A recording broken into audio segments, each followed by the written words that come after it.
राम राम मेरे सभी भाइयों को। अभी हाल ही में ही हंसल मेहता साहब की एक सीरीज आई है सोनी लिव पे, स्कैम 2003। हंसल मेहता साहब वही जिन्होंने स्कैम 1992 हर्षद मेहता स्टोरी पे निकाली थी। बहुत शानदार सीरीज थी और ये वाली भी सीरीज भी काफ़ी इंस्पायरिंग और काफ़ी प्रॉमिसिंग लग रही है। हंसल मेहता साहब और उनकी पूरी टीम को हम बेस्ट ऑफ लक और बेस्ट विशेस देना चाहेंगे।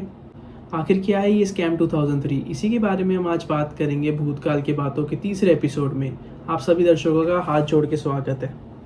ये कहानी अब्दुल करीम तेलगी की, जो कि फ्रूट बेचते बेचते किंग पिन बन जाते हैं करप्शन के।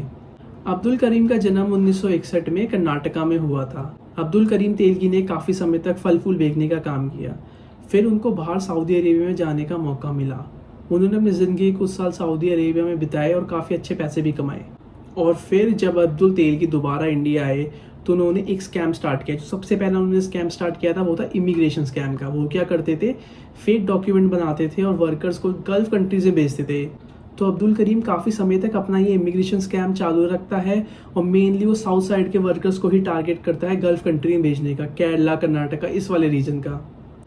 फिर एक दिन पुलिस वालों को इस बात की खबर लगती है और अब्दुल करीम को गिरफ्तार करके जेल में डाल दिया जाता है।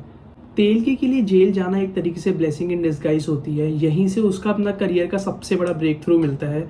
इसी जेल में उसकी मुलाकात होती है गवर्नमेंट स्टेम वेंडर से, जिसका नाम था राम रतन सोनी। यहीं से शुरुआत होती है तेलगी की किंग पिन बनने का करप्शन वाले धंधे में। दरअसल उस समय सरकार जो स्टैम्प पेपर होते थे उसके थ्रू टैक्सेस इकट्ठा करती थी। इसी बात का पता तेलगी को लग जाता है और फिर क्या था, उसको अपने खजाने की चाबी बिल्कुल एक तरीके से मिल ही गई थी। इसके बाद तेलगी ने सबसे बड़ा काम क्या किया, जो गवर्नमेंट ऑफिशियल थे उनसे अपनी नज़दीकियाँ बढ़ाई, उनको ब्राइब दी और उनसे जो स्टैम्प पेपर की टेक्नोलॉजी थी और मशीन थी वो एक्वायर करी। इससे तेलगी का काम बिल्कुल ही आसान हो गया था और वो बिल्कुल ही अपने रास्ते पे करप्शन के किंगपिन बनने के लिए बिल्कुल चढ़ गया था। उसे बहुत पैसे कमाए और बहुत बड़ा स्कैम था ये। स्टैम्प पेपर खुद बनाने के बाद तेलगी ने क्या किया, उसने सारी मार्केट में इस स्टैम्प पेपर को फ्लड कर दिया। बारिश लिया है उस पूरे स्टैम्प पेपर की। इंडिया के सब स्टेट में सब गवर्नमेंट ऑफिशियल्स के जो ऑफिस थे वहाँ पे ये नकली स्टैम्प पेपर जाने लगे और किसी को कानों कान इस करप्शन की खबर नहीं मिली। ये स्कैम माना जाता है 30,000 करोड़ का था। इमेजिन करेगा, इस 30,000 करोड़ उस समय 2003 के टाइम की बात बता रहा हूँ मैं आपको, ये कितनी बड़ी अमाउंट थी। अभी भी है बहुत बड़ी अमाउंट ये। तेलगी रातों रात करोड़पति बन गया था। वो बहुत अय्याश किस्म का इंसान था। उसको बार डांसरों के खिलाफ अति ही अट्रैक्शन थी।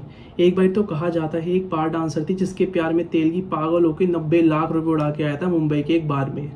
हमारे हिंदी में एक कहावत है, पाप का घड़ा एक दिन जरूर भरता है। 10 साल तक करप्शन करने के बाद तेलगी का करप्शन बिल्कुल दुनिया के सामने आया। उसको अरेस्ट किया गया, उसको 30 साल की जेल की सज़ा सुनाई गई और जेल के अंदर ही 2017 में उसकी मृत्यु हो गई। मुझे उम्मीद है आप लोगों को ये चीज़ अच्छी लगी होगी। प्लीज़ ये हंसल मेहता जी तक भी पहुँचाइए। मैं चाहता हूँ मैं रिव्यू देखे, मेरे को बहुत खुशी होगी। ऐसे ही अपना प्यार हमें देती रहिए। धन्यवाद।